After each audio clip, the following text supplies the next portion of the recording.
Oh, welcome back, everyone. Here we go. Another year, another Star Wars film, and oh boy, we have a film to talk about. No spoilers, of course. I would never do that. I would not do what some other YouTubers have been doing. Anyways, so Star Wars Episode 8, The Last Jedi, has finally hit theaters. Well, I mean, Thursday previews, but that's basically worldwide, so yes, it has. And I have been stoked to see this film. Oh my gosh. I went to the celebration, met the director. It was truly a lot of fun. And with each trailer that would release, it would be building. But when seeing the film, like I've been hearing how Disney has loved what this Ryan Johnson has done. They've signed him on to do a new trilogy and all. And going in, that made my expectations get higher and higher and higher and higher and higher. But when we get to the film, is it actually good? Let's discuss. So, the film basically takes place right after the events of The Force Awakens, with Rey training with Luke while the First Order and Resistance are fighting. Now, that may sound very vague, but I'm trying to save you guys because this film has so many WTF moments and so much stuff that I was not expecting at all. And I loved, for the most part, all of it. Now, there was lots of times where I'm watching the movie and there's stuff that's happening that I would not expect. Like, this is the most different Star Wars film that I've really seen. Like, it takes so many chances. And for people that would worry that this would be similar to Empire Strikes Back, there is one similarity I see, and that it's the film that took the most chances. Because Empire was known for going to darker places and doing stuff unexpected. And there's lots of moments in here where this film does just that. There's the music.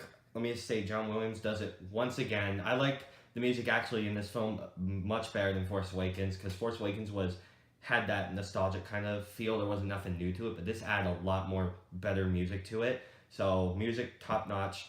It looks gorgeous. Like, this is one of the most gorgeous films I've seen. Like, all the CG work, all practical effects and all very good. The action scenes I thought were pretty intense and very inspiring. Oh, let's just talk about some of the characters. Mark Hamill. Oh my gosh, Mark Hamill. This is easily the best Luke we've seen in the movie. Easily the best Luke.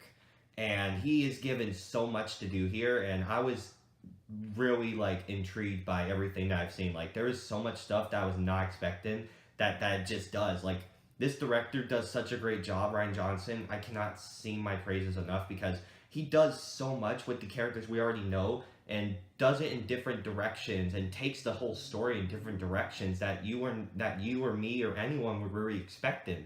And it's truly an amazing feat how he's able to do this with the 8th film, 9th technically if you count Rogue One, all this, and he does it.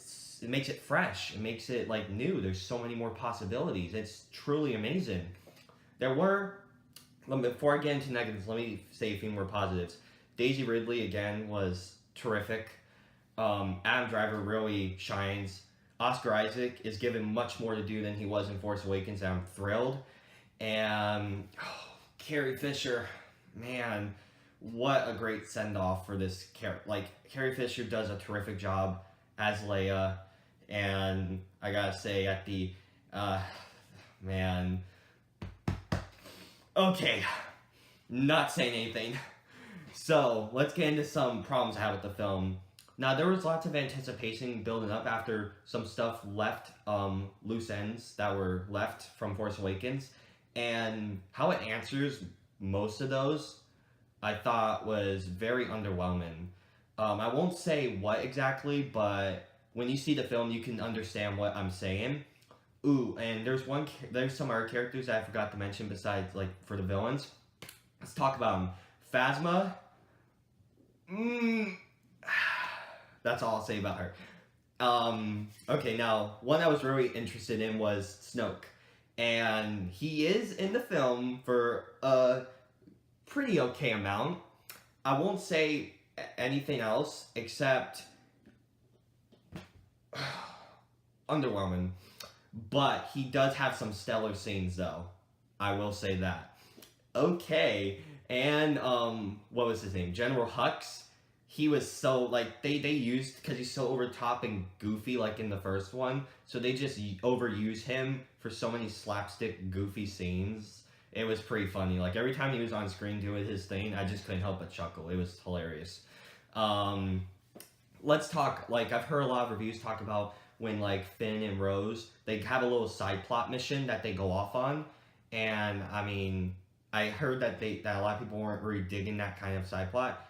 I mean, the chemistry between the actors, John Boyega and Kelly Marie Tran, I mean, that's great and all, but I can see where they're coming from.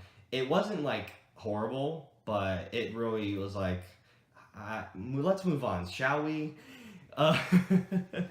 Yeah, but, I gotta say, like, whenever something, like, major would happen, I'd be like, okay, this is where the movie, because, like, every moment something major happens, you feel like that could just end there, but it keeps going and going, and that's a good thing. Like this movie is along a Star Wars movie, it keeps going and going and going, and it was pretty fascinating to see all this unfold, and I'm really interested to see what's gonna happen with Episode 9. Like there was so much insanity that happened in this film. Like I know I'm rambling on a little. You guys may be like, what is this kid talking about? But trust me, see the film. Avoid all spoilers for the love of God. Avoid them all.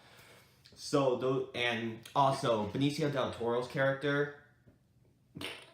So, those are my thoughts on Star Wars The Last Jedi. They're a bit rambled. You can see I'm like, oh, ugh. But I just got back from seeing it. I wanted to give all my thoughts into this video as quickly as I can before it vanishes from my head.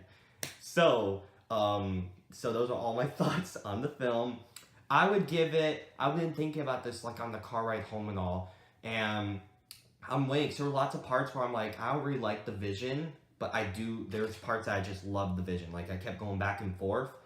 So for now, 8 out of 10. So what did you all think of the film when you see it? Please let me know what you thought of the film down in the comments below. I hope you have a great one. See ya.